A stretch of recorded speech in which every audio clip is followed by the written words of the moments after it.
This program is designed to provide general information with regards to the subject matters covered. This information is given with the understanding that neither the hosts, guests, sponsors, or station are engaged in rendering any specific and personal, medical, financial, legal, counseling, professional service, or any advice. You should seek the services of competent professionals before applying or trying any suggested ideas.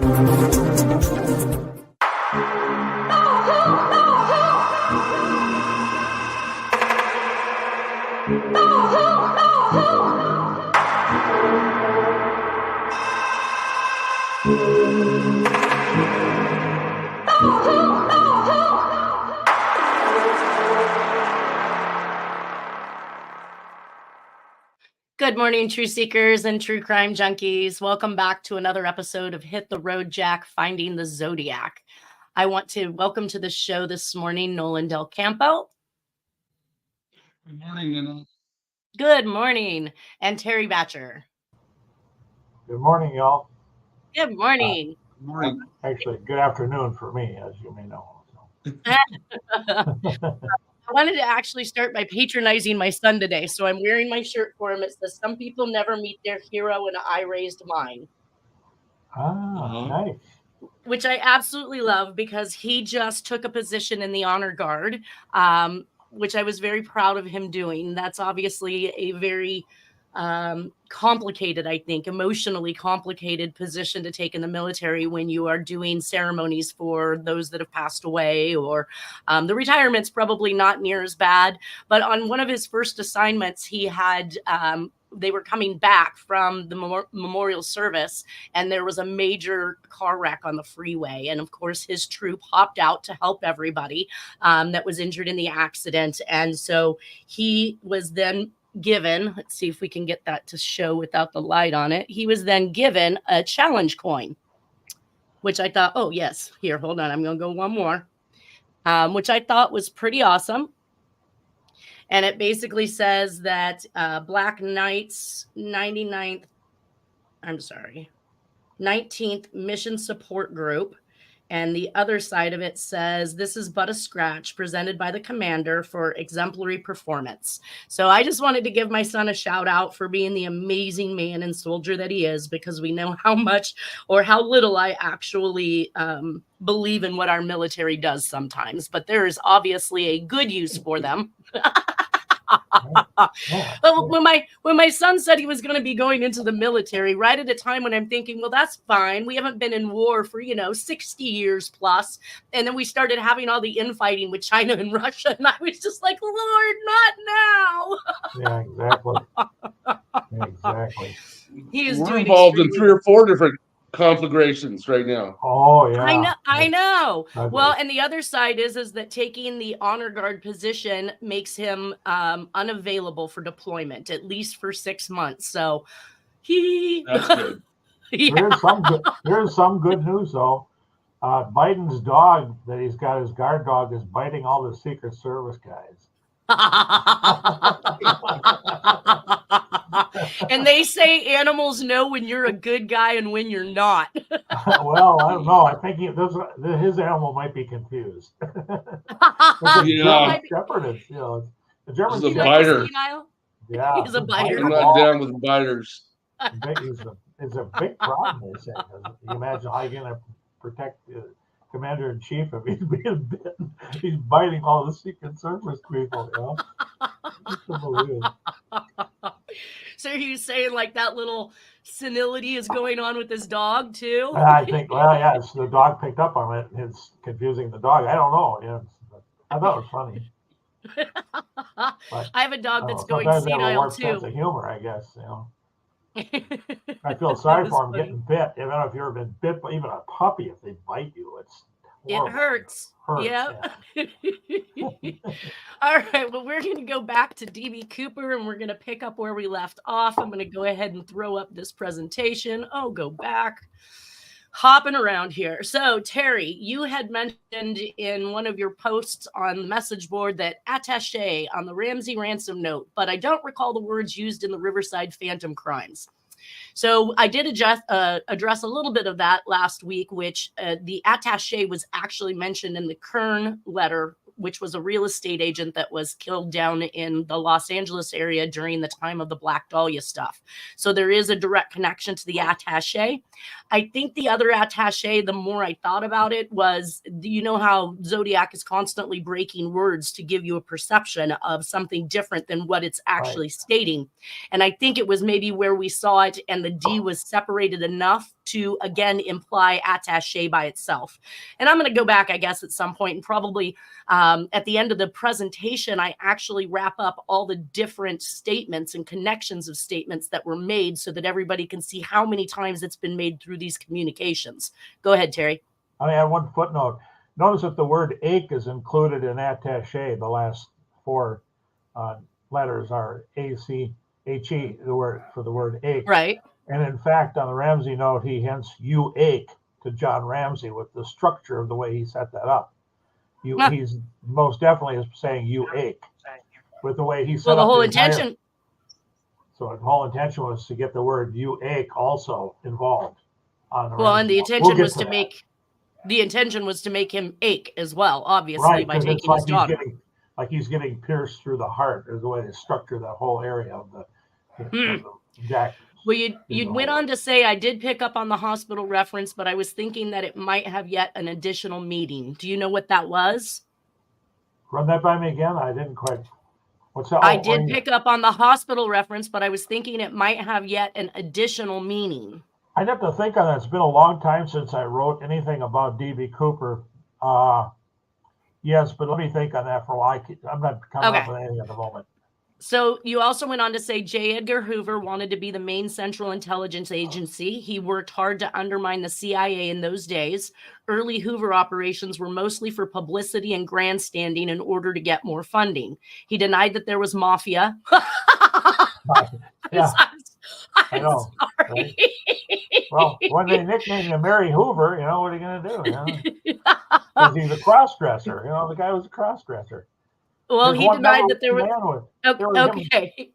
On Sundays, him and his number one man were out. There were a couple of dandies, and they're both gay. Oh, okay. Let's not. I don't want to really hop off onto who Hoover was because he denied that there was mafia when Bobby Kennedy and others brought it up. Hoover died in May of '72 and probably very bugged by the Cooper caper. This link to the Cooper caper is one of the stronger pieces of evidence that shows a Zodiac Jack CIA military connection. For a long time now, I have strongly suspected a military overtone in the Ramsey murder, and it's fairly clear that the Cooper caper is linked to 727 airdrops in the Vietnam War. Certainly, the anthrax case shows a government and military inside connection. Right. Any comments on that, you guys? Well, it speaks for itself. On the right track. But in those days, just point out that Hoover's budget was huge, and CIA, NSA budgets were very small. So it might have been some. But they grew bigger, and a lot of their budgets were secret too. Nobody really knew how much they were getting, how much funding those agencies got. Very good point. Yep, I agree. So then we continued on to speak a little bit more about what we knew at that point in time. I had written, he also quoted Lake Tacoma at 20,000 feet and the nearby Air Force Base. And this is Cooper, who is in the plane mentioning Lake Tacoma at 20,000 feet. And he mentions the number of feet in the air, and he mentions Lake Tacoma, and he mentions a nearby Air Force Base. This shows technical knowledge or personal knowledge, as it were. That plane seen zigzagging over the area previous to the crime. So I pulled out something I had found in Jack's belongings, which before I even knew anything about the D.B. Cooper case, I thought this was pretty astounding that Jack had a picture from the air, and he then wrote on the back of it, Tom Lake, 82292, altitude 35,000 feet. Interesting. That's cool. That's a very good find. Right? So he's not only stating what he sees, the lake, but he's also stating the altitude that they're at when it occurs. And that's what Cooper, what's that? Right. He would have been on a jet at 35,000 feet, more likely a passenger jet, but it would have been they usually cruise at about 35,000. Right. You went on to say, right on, I did read that fact and have been meaning to add it to the list. He also correctly stated the distance of the nearest Air Force base too. So that was one more piece I did not realize, is that he stated the distance to that Air Force base. I have to glean the FBI and other reports too, because there were several other specific demands he made that weren't publicized. Clearly, Cooper knew exactly what he was doing. I'm leaning toward what your point is about the tracking of the serial numbers on the bills. The airline might not have liked them tracked for fear of reprisal by Cooper. I'd need more info, but it does seem likely that the Federal Reserve have kept track of all the bills they get in. It may have been tasked to each reserve bank that issued their notes. And you're meaning the tracking of the DB Cooper money? Yeah, and whether they actually did it or not. Some people say no, and some people, but how do you really know unless you are on the inside track? Okay, did they keep track of these? Did the bills come back or not? It's like when you write checks. Some of the bills were found by a young kid who was out, I think, camping with his dad or hiking we're gonna. They claim we're gonna get to that. We're gonna definitely get to that. Or never came back in. So, that's right. Right. Well, but I think it was something like $5,800 that was found. We're talking 200,000 that was extorted. Right. So there's a big number that is missing there. Right. So Terry B went on to say, I'll add this point to the list of points that show how very sophisticated the Cooper caper truly was. And this is a very obvious point that most people would probably take for granted, but here it goes. By Cooper stating his goal was to get to Mexico, that ploy allowed him to slip in a much earlier jump in the southwest area of Washington state area undetected. So what, I mean, if he was going to jump, he was likely going to jump at whatever point he was going to jump in. Getting to Mexico, how did that play into him jumping any earlier? Well, that was his, the Mexico is a leap of logic. His first goal was to go to Reno, Nevada, and from there to Mexico. Correct. Or at least that's what the story says. So that's all him stating that made them believe to distract attention. Right, it's a distraction. Right. Gotcha. Generally, it was apparently used as a distraction. So yes, go ahead. Well, we will look at today the predictor from the Zodiac about, I believe, this crime. I can tell you that the taunt just previous to the Cooper caper was the birds fly south, 555 and 3 of 5. There are 2 communications supporting this, and probably why I picked up on the Cooper caper to begin with. 555 can be said as 3 5s, and 3 of 5 equals 305. Zodiac may have literally been telling them what and where. Now, of course, it was a year in advance. I said I need to take these communications in order to maintain a level of cross connection, or I will miss something important like flight 305, which I have in my notes.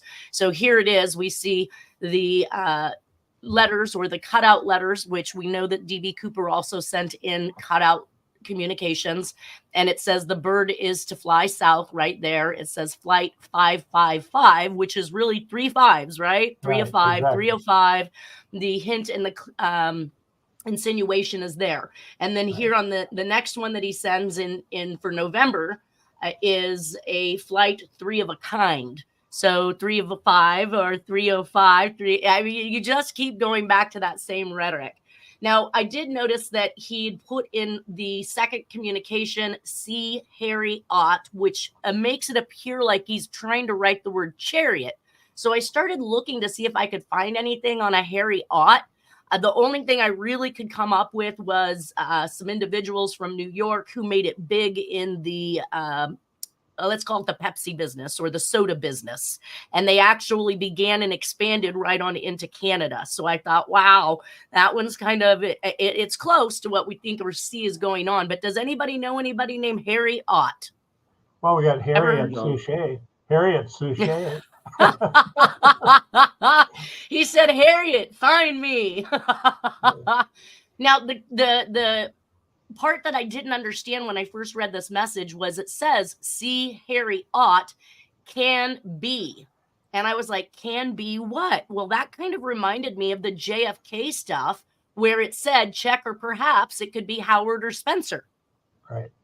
So I feel like he's calling out an individual's name here, and he's saying it can be. Harry Ott or Harry Cott. I tried looking up Harry Cott as well. I tried different variances because we know the anagramming that's going on. What's But I the feel like word next to Oswald on the top of that? Ruby. Link Ruby to Oswald. Oswald Ruby. No, that's on the bottom, but on the top line it says Oswald, and there's another word there. Oh, Oswald case. Oh, case. So, okay. Yeah. So this is the Zodiac writing a letter to the Dallas PD back in '63, right after the murder of JFK, and he is giving what I believe is inside information. I mean, at this point in time, he's saying check either Howard or Spencer. I think Howard, maybe E. Howard Hunt. I'm not sure about the Spencer. Perhaps Howard Spencer. Link Ruby to Oswald. So. And Harriette did do a solve on Howard that back could be then. E. Howard Hunt, or it could also be Howard Hughes. What did he have to do with everything? Well, his right-hand man, Mayhew, was a thug and had ties to organized crime. And there's theories that Mayhew was involved in the Kennedy assassination, in the planning. Oh, okay. Howard Hughes had a lot of power.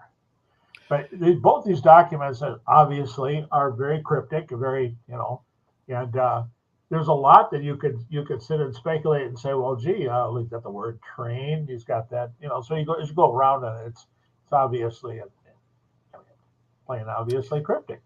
So I guess the information, I had it right there on my presentation and didn't pay attention, but Harry Cott. So I took the C since it looked so separated from the Harry Ott part, and I put it on the back.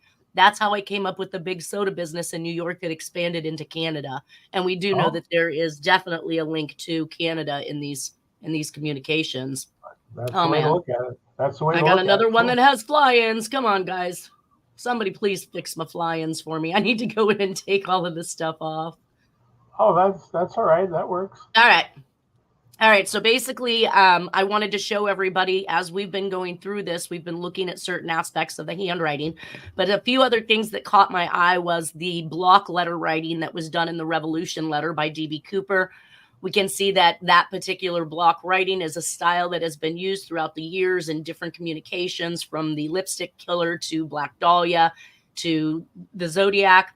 Jack uses block writing himself in 2 pieces of communications that I have shown here. But I also wanted to show you guys that the M is another one of those standouts for me, because they have the very, very shallow middle zone that has very long legs on that M. And when I went back and pulled it up, we could find it in Black Dahlia, in Count Marco, in the Zodiac, and even in the Christmas card. Again, that very shallow midsection of the M that connects the 2 humps with long legs. Oh, yeah. Not to mention, I could see, and of course I was working off a black and white copy at the time, this historic preservation trolley stamp from San Francisco. So I'm still trying to suck down where it is that they believed that Cooper was a Portland, Oregon resident, when all the information I have from the communication supports that he was here in California and they should have been here looking for him. Few things to say about that upper left-hand corner document. We're not on the document yet. We're not on the document yet. I'm just talking about the fact that they tried to state that they believed the Cooper suspect was a resident of Oregon, and I never understood where they got that from. He didn't just write the Oregonian. He also wrote the Reno Gazette, and he also used Modesto B cutouts in some of those communications. So what was it that pointed them to Oregon as the possible place for the person that they were looking for as the suspect? Well, he's saying I'm right here in Portland, Oregon, for one thing. But he didn't mail this from Portland. He mailed this from California. Well, yeah, then so in other words, he's admitting he's from California. And, right. I mean, claiming I'm right here in Portland, Oregon. So, which is, but there's a lot for me to say when we get to it. There's a lot for me to point out about that document. Yes, absolutely. All right. Well, and I also noted that when he made his use in this square fashion. That's exactly what Jack did over here. In the word vacuum, he used that square fashion in his own personal handwriting. So then we have this question. Yeah. How do we know that he used the Modesto B in his cutouts? Is that identified? There's information. Yes, there's information that Okay. talks about the cutouts that he used in order to mail one of the letters. When I first started this, I only thought there was 4 letters in the DB Cooper case. Terry has shown me I was dead wrong. We have lots of letters in the DB Cooper case. It's Wow. it's kind of as ridiculous, and he's that chatty Cathy in this particular case, just like he was in the Zodiac. Like, he just could not shut up. He was, listen, Linda, listen. I want to interject one real quick point about the pictures, the composites you have. The one that Bruce Smith came up that he said was more accurate looks more like Jack than any of these, if you ever see it. I haven't. So, yeah, he's got it, I think, in his book, and he's posted it online, but it looks more like Jack Torrance than any of this does. But go ahead. Proceed. Okay. Well, November 23rd, 1971, Dan Cooper extorted an airline out of Washington that for a flight to Reno, Nevada, $200,000 and 4 parachutes. The composite with the dark glasses was the initial description given, and when the FBI produced the composite without glasses, Zodiac wrote in to tell them that they got it wrong. Kind of speaks volumes to me, since we know that throughout the process of Zodiac's communications, if you've got it wrong, he's going to tell you and he's going to correct you because he wants the credit for what he's doing. Right. This is some more information that I found I thought was interesting. It says, after the money and the parachutes were brought aboard, the 35 other passengers, along with 2 of the stewardesses, Schaffner and Hancock, were released. The man in 18E instructed the plane to take off again. He directed the plane's route pass over Portland and Medford in Oregon and Red Bluff, California, before landing in Reno, Nevada. So, I mean, if they don't really know when he jumped, or, I mean, does anybody really know when he jumped? Oh yes, that's on a FOIA file. That's the main point that I've been making about. He jumped just west of La Center, Washington, and 2 sources confirmed that on the FOIA file: a Portland-based radar and the pilot, because the pilot could tell when he jumped off the back of the stairs because it affected the flight. So he knew right where he jumped, and he was actually trying to crowd closer to the ocean than the SeaTac route, also hoping that the guy would, end up with his parachute in the ocean if he jumped off early. But so it's well documented. But the brass went back and said no, he jumped near Ariel and okay. I just wanted a simple answer. Nolan, go ahead. Question. Yes. Where did the plane land for him to get the money and the parachutes? Seattle, Washington, or Spokane. Seattle. Sorry. Okay. No, Spokane. Spokane. Okay, right? Yep. Yeah, Spokane. Okay. So basically it says he wanted them to pass over Portland and Medford in Oregon and Red Bluff, California before landing in Reno, Nevada to refuel, then on to Yuma, Arizona to refuel again, and then head to Mexico. So he had an entire flight plan made up and had no intentions of actively following that flight plan. To me, that is very reminiscent of Lipstick and John Benet Ramsey, in which case the instructions said, if you follow this to the T, you'll get your daughter back. However, those children were already dead. There was no intention to actually return those children. So just like this plan here, where it's I want you to take this route and we're going to go this direction, he was jumping out well before they even got to Reno. Right. He also instructed pilots that the aircraft was to remain below 10,000 feet, maintain minimal speed, and keep flaps and landing gear lowered. Yep. Let's see. Himmelsbach also considered another detail. The request to have the plane flown at the altitude of 10,000 feet was telling. At 10,000 feet, the cabin would not be pressurized. If Cooper cracked the rear door of the jet, he would not get sucked out. Right.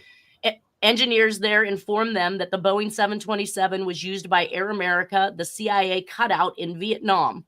The plane has been flown this way. There's been large boxes of 2,000 to 3,000 pounds dropped through the door in this configuration. So this is something the CIA consistently used to make drops, obviously, to their people. Right. The plane departed so at Dan 3:07. Cooper knew about that, and that if it flew at that level, that altitude, that those planes could fly at that altitude and have the gear lowered and doors open and not have to worry about it. Right. Correct. Which shows that inside information that Terry B keeps talking about. And the CIA affiliation that I state that is where Jack is getting his knowledge. To write in about the JFK thing, you're obviously part of the CIA or the mob. You're one of those two. You know something. Yeah, so the plane departed. Other people don't know. You know, the plane departed it. You're killing me, Terry B. I'm sorry. Hold on. I'm gonna reach through. Whack. Sorry. You got a lot to talk about, so. I know. The plane departed at 3:07 p.m. Pacific Standard Time. As soon as the plane was airborne, Cooper handed a note to Florence Schaffner, thinking he was just a salesman hitting on her. So if he handed her a note, I was under the impression that the stewardess wrote the bomb note. Well, Schaffner did not make the flight. So he asked for that note back. He demanded that note back, so they did not keep possession of that note he handed to Schaffner. See, and I'm getting two different. I don't think he wanted his handwriting out there. No, he wanted it back. He demanded it back. He said, "You give me this note back." And he put the real fear on Schaffner. That's another story. Okay, so this is my thing. I talked with Bruce Smith distinctly about the handwritten note. He claimed that the stewardess wrote it. Why would Cooper ask for the note back if the stewardess wrote it? Maybe there's two notes. He made two notes. He made his note and said, "Here, copy this, or hand this to him, and you hand it back to me." He's looking for them to follow his instructions. That's a big thing. Follow my instructions to the letter. Right. So he handed the note to Florence Schaffner, thinking he was just a salesman hitting on her. She put the note in her uniform pocket and continued about her business. The next time she passed, he motioned for her to come closer and whispered to her, "You better read it. I have a bomb." He nodded toward the briefcase in his lap. Schaffner went to the galley, read the note, and shared it with fellow attendant Tina Mucklow. The exact wording of the note Cooper handed Schaffner is lost because he asked for it back and took it with him. He made her dictate the demands and take them to the cockpit. See, so again, dictate or he made her write them. There's the original and then there's the one she wrote. So therefore, all notes were in the stewardess's hand. In subsequent FBI debriefs, it was agreed that these are Cooper's exact words as spoken to Schaffner. "Take this down. I want $200,000 by 5 p.m. in cash. Put it in a knapsack. I want 2 back parachutes and 2 front parachutes. When we land, I want a fuel truck ready to refuel. No funny stuff or I'll do the job." That, "I'll do the job," is so Zodiac-esque. Yes. I'm afraid to talk. I'm going to get slapped in cyberspace, I think. No, you're not. I paused. I'm just kidding. What you got to say, Terry? What you got to say? Now I forgot what I was going to say. No, I'm just kidding. No, there you go. No, keep proceeding. Proceed. Yeah, you got everything on. Everything I was going to say is right there. No funny stuff or I'll do the job. Come on now. Like, how many references I got to a the Zodiac? footnote for it if you want it. The footnote is that Schaffner had the hell scared out of her, and Bruce thinks that she was sexually molested, and she ended up becoming a nun and would not talk to anybody about the stuff for years. I may be wrong about the names. I'm pretty sure there's Flo Schaffner. Huh. So yeah. Well, it seems like anybody who's had an experience with Zodiac has definitely changed their ways and ability to speak to anyone afterwards. Right. All right, so under the configurations the hijacker wants, flap at 15 degrees, landing gear down, the jet will be moving extremely slow, the fuel burn will be tremendous, the Northwest pilots will need to land several times to make it to the Mexican border. So I was reading a little bit about this, and it said that the pilots didn't even know that the plane could do this. Right. They didn't. Nobody Dan Cooper did. And the people that were making the flights over Southeast Asia, Cambodia, etc., knew that plane.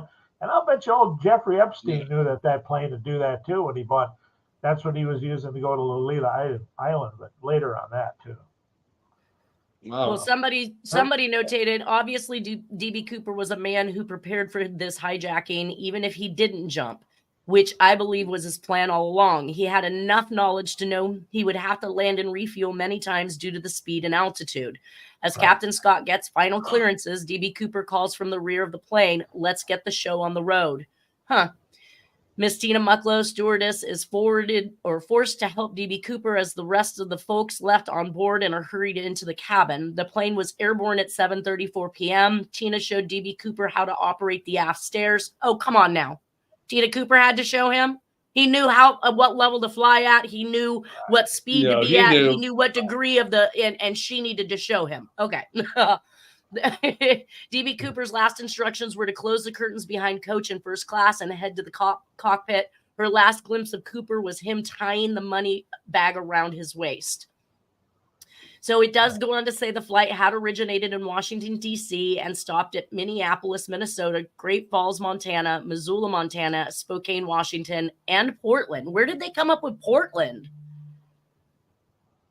I didn't even see that in the. You know, some of this stuff, it's been a while, but I'm going to tell you some of this stuff, I think you want to be very careful with the information they're handing at this point. Right. You know what I'm saying? And just keep an open mind that maybe there's some things that are getting twisted around here. I'm not saying that with certainty. I'm just saying that's the way you got to handle some of this stuff, because some of this, I wonder, for instance, I'm going to interject a simple point.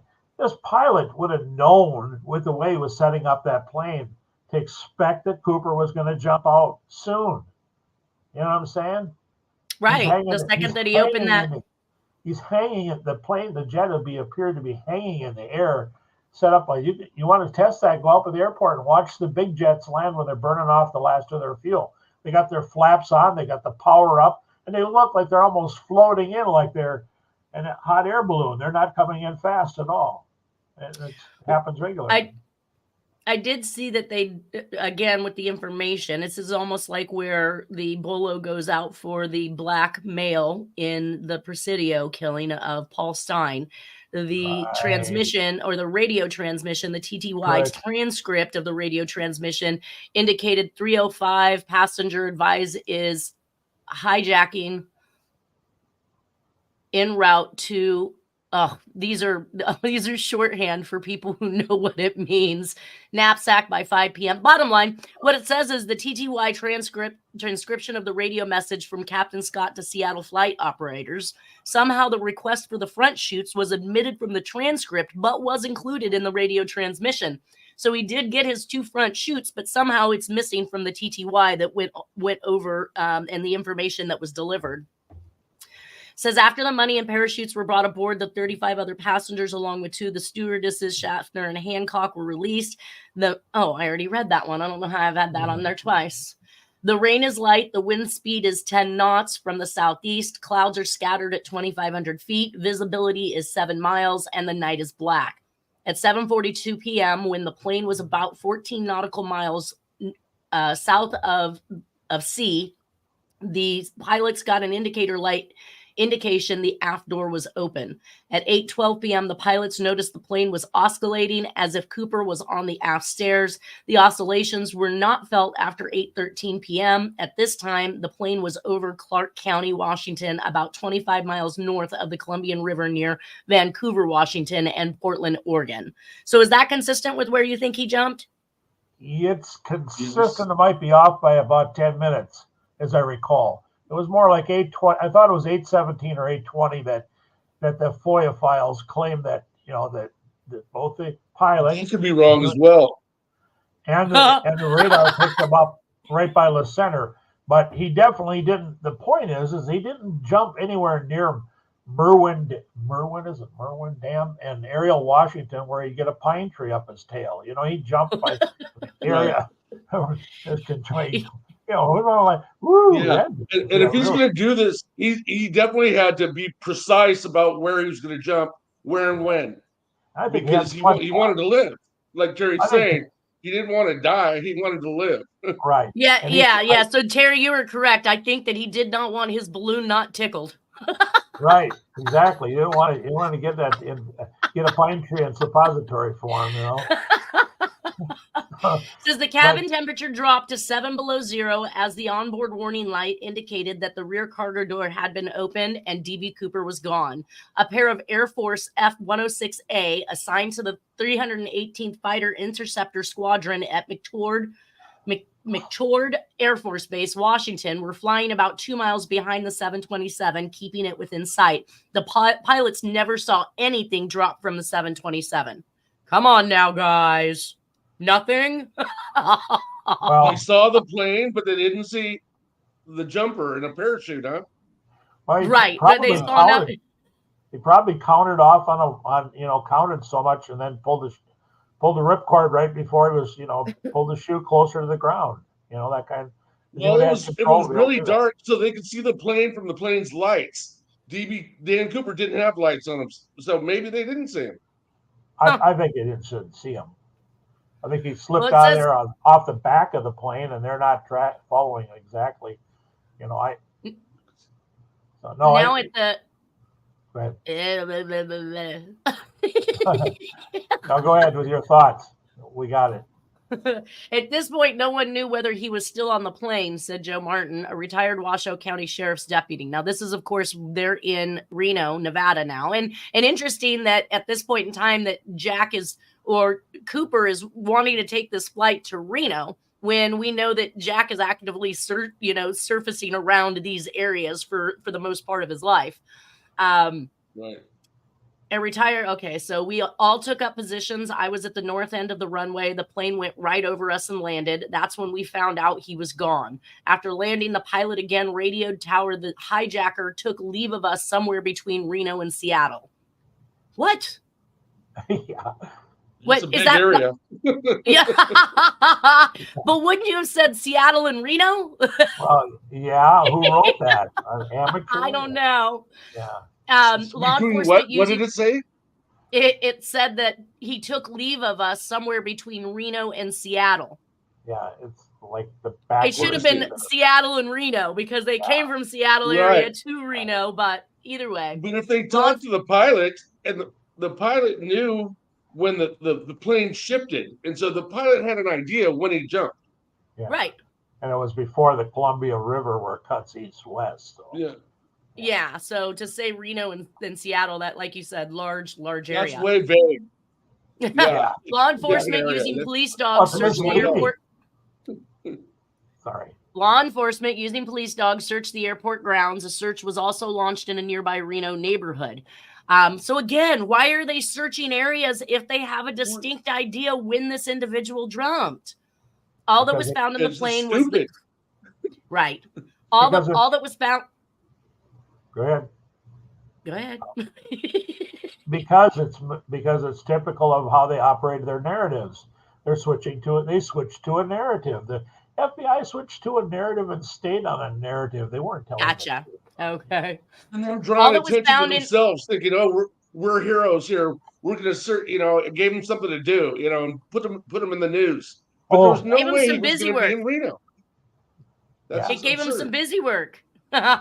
It says all that was found in the plane was a clip-on black tie and a mother-of-pearl tie tack Cooper had been wearing, 2 of the 4 parachutes, and several cigarette butts. The flight crew was questioned by the FBI and spent the night at the Mapes Hotel before departing Reno the next day. So then it goes in and it starts to talk about the letters, but we're going to get to the letters here shortly. We did actually see an airplane ticket. Yes. Isn't it amazing that they used to let people smoke on flights? Well, this was 1971. Yeah. I know. People smoked in restaurants. Right. It was a different era. It was a totally different era. I never really understood the smoking in restaurants part because you could be in the smoking section on one side of the booth and on the opposite side of the booth, you could have your children in the non-smoking area. Oh. Stupid. Never made any sense. I always hated that smell. But anyway, that's me. Well, that's silly. If you're in a restaurant and it's open air to everybody, then you're in a smoking restaurant if they're smoking inside, period. So here's some back images. In the day, go to bars and come home and your clothes would smell like tobacco smoke, cigarette smoke. Exactly. Yeah, stand up by themselves. I did pull up some of the images of the flight on the ground in Reno, or maybe this was... in Washington when it was loading. I'm not sure what's going on there. We have some of the stewardess and the captain, the co-pilot. We have the ticket here that it looks like that Dan Cooper purportedly wrote his name on, though they've really cut out most of the information, so we can't even tell where this ticket was purchased, and still information I would love to figure out. Now, this is kind of what you were talking about here, Terry B., right? Is this flight path in which he was purportedly supposed to have jumped out. You were saying Merwin Lake. Is that what you were saying, Merwin? Lake Merwin Dam areas where they pretended to look for where he was at. They didn't jump anywhere near there. Their own documents prove No, that. he jumped after that. Yeah. Well, but clearly also the flight path doesn't even look to even go over the Merwin Lake area. Right. Well, what they say south. No, and you just reported what the pathway was the crosswind. Well, they say it was what, southeast? Is that what you said earlier? But yes, it's all fiction. Yeah, like that arrow was pointing. Yeah, it's easy for a person to research this stuff and detect that it switched from the truth to a narrative. That's their favorite MO, is a narrative. Yeah. Well, I do know that Dennis talked about early on, long before I even discovered what was going on with DB Cooper, before I even knew this was a crime or anything else. Dennis had been telling me that Jack had been taking flight lessons during the 70s with a friend, or the 60s, late 60s, 70s, that he proclaimed. He admitted to knowing Arthur Lee Allen, who also was a pilot. So this could have been them in small aircraft making these jogs back and forth for the approximate week in advance of the DB Cooper caper. Probably.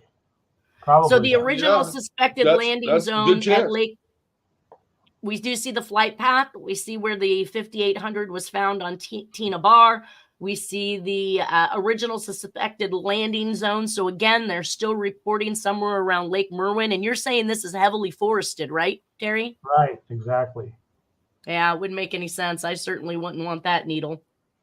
No, I think this is actually something that you had put together.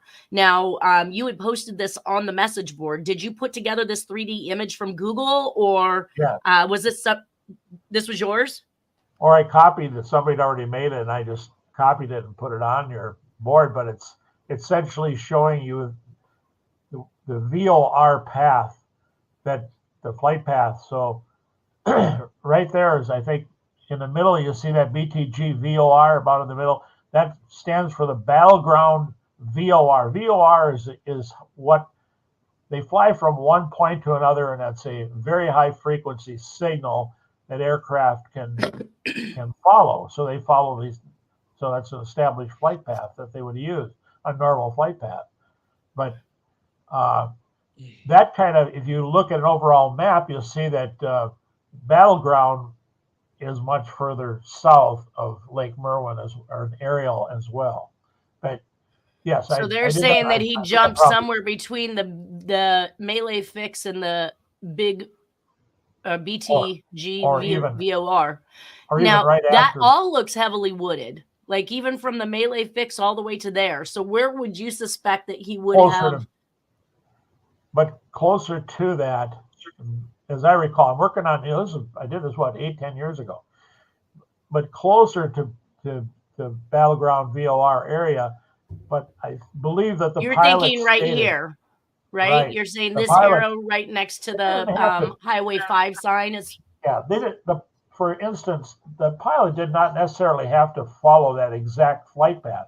If he could pick up a VOR that's further down south, he can skip that one, and he can make a straight line from the melee fix all the way past and be west of where battleground is. Do you see what I'm saying? He doesn't have to be on that exact flight, and he states that he wasn't. And that's going to push us over more where to the left. The Portland radar and the pilot said that he distinctly jumped out of the plane. There's something to point out about the last page that they had, just something food for thought. And notice the way on the last page you had up, notice the pilot standing there with his hands crossed. Right. Kind of it looks like, reminds me of a funeral director. He's like, right. And it's kind of like saying, it's the message to me, as he's saying, well, I've been told to keep my mouth shut and not say anything. See, yeah, hands closed or closed up. I mean, body language does speak volumes. Yes, exactly. And they'll tell you, oh, if you don't make eye contact, oh, you're probably lying. Well, that's BS. But when you got your hands crossed, you're standing there like you're a funeral director. Well, you got to keep your mouth shut. Well, that brings us to the actual note that was purportedly written in the stewardess's hand. DB Cooper, where are you with Bruce Smith had put this image up. I do have lots of images actually from it. I'm going to go back and see if I can insert some of them into this as we begin to talk about it. This information that I'm about to give you is actually taken from the DB Cooper, Where Are You documentary with Bruce Smith. Of course, Rackstraw is his main suspect. That he does actually name off several other suspects and why they have been excluded as possible suspects in this crime. Again, he doesn't take knowledge to any of the communications that are purportedly written by DB Cooper, and I think that's possibly because the handwriting will not match his suspect. And in order to fit the narrative, like Terry is saying, you got to change that narrative. Of course, those letters in his mind were not written by DB Cooper, and there's no proof. Well, one question in that, though, I always thought, and as a statement, when you look at that one that's written by the stewardess there, notice some of the devices, I call them devices, you have your own. Notice how I'm thinking, when we get to the point, I'm thinking that she tried to write her note as similar as she could to the handwriting that Jack laid down. So I'm seeing some of his devices like that Lopi P down, that P that he's got way over lower left-hand corner, or the B's with the very vertical stems to them. And just something in his little eye there with it looks like a little boat. It doesn't look like it'd be a woman's handwriting, normally speaking, that her handwriting would have much more of an even and smooth and beautiful flow to it. Not always, but you know what I'm saying? Whereas this not always. Whereas this, or not always, but she was probably pretty nervous at the time, though. Right. Yeah, that too. Right, good point. Yeah. Yeah, I think right here says you set by me, and then we've got this unintelligible word here that we're not really quite sure what it says. Probably alludes to what Nolan just said, is that she is extremely nervous, trying to jot down this message. Told me to write it in a piece of paper upon his requests. So, in other words, it wasn't dictated to her verbally, obviously, is what I'm saying. If we want to study the note right now, because he puts, in my briefcase plus, that would be Zodiac or Jack, versus yeah, versus her writing the word and. So in other words, copy my she note. might have mimicked. You're right. And that mimicked and sign is a stereotypical use for the word and in all of the Zodiac communications. Exactly. That's my point. Gotcha. So the day before Thanksgiving, November 23rd, 1970. Right. November 23rd, 1971, Northwest Orient 727 Flight 305 was skyjacked from Seattle, Washington, actually from mid-flight, and circled for 2.5 hours until the extortion demands were ready on the ground. The flight plans of Flight 305 was Washington, D.C. Oh, it was supposed to have ended in Portland, Oregon, but clearly they never made that stop. But it talks about those flight plans for it, where it originates in D.C. and ends in Portland, Oregon. Tom Colbert from the news media. I wondered if this guy wasn't kind of like Tom Boyd of the Zodiac. He's the media for the DB Cooper caper. Right. The passenger was Bill Mitchell, a college sophomore from Portland. Stewardess Florence Schaffner, who again, so we now know Tina printed the note based on the information we've read. Right. Cooper made one of the stewardesses write this note so that his handwriting couldn't be left behind. So you guys are saying he gave her his note. She then mimicked that note, and then turned that note into what? The captain, to the pilots? Right. And even that thing you were wondering was squiggled. Cooper, the original. Even that thing you said it was intelligible or you couldn't read it, there was squiggle. That's another Zodiac. That thing screams Zodiac Jack, but it does not look like his handwriting, and you are the expert, and you know that. Actually, the boat eye got my attention, is what it caused me to engage Bruce Smith in regards to the communications, just so that I could determine which ones had been actively written. If you're saying that you're looking at some of that stuff as if she mimicked what she was looking at in her writing, that boat eye was very, very similar to what Jack does. But also that was the style and the learning lesson of that era for the letter I. So there could be some truth to that. Well, we're pretty much at our end, so we're not going to climb into any more of this information. I think this was good information to sort out and to figure out before we get into Bruce Smith's documentary and start talking about suspects and letters, which we will do next week. Does anybody have any last minute thoughts? Well, there's a lot of little tantalizing footnotes to this whole works, and I'll try to recall what they were. So I'll make some notes for myself. So next time we get together, if I have something, and I try not to interrupt you when you're talking, but I'll get my big finger up. I just try to throw something in there real quick before you said anything. And that's okay. right. So I have a quick question. How did you know that they wouldn't sabotage the parachutes? I know. You're here. Actually, in fact. No. Terry, I know that he asked it. Yep, we'll talk about it later. We are done, you guys. Everybody have a wonderful weekend, and we'll see you all next Friday. Absolutely. All right, thank you. Okay.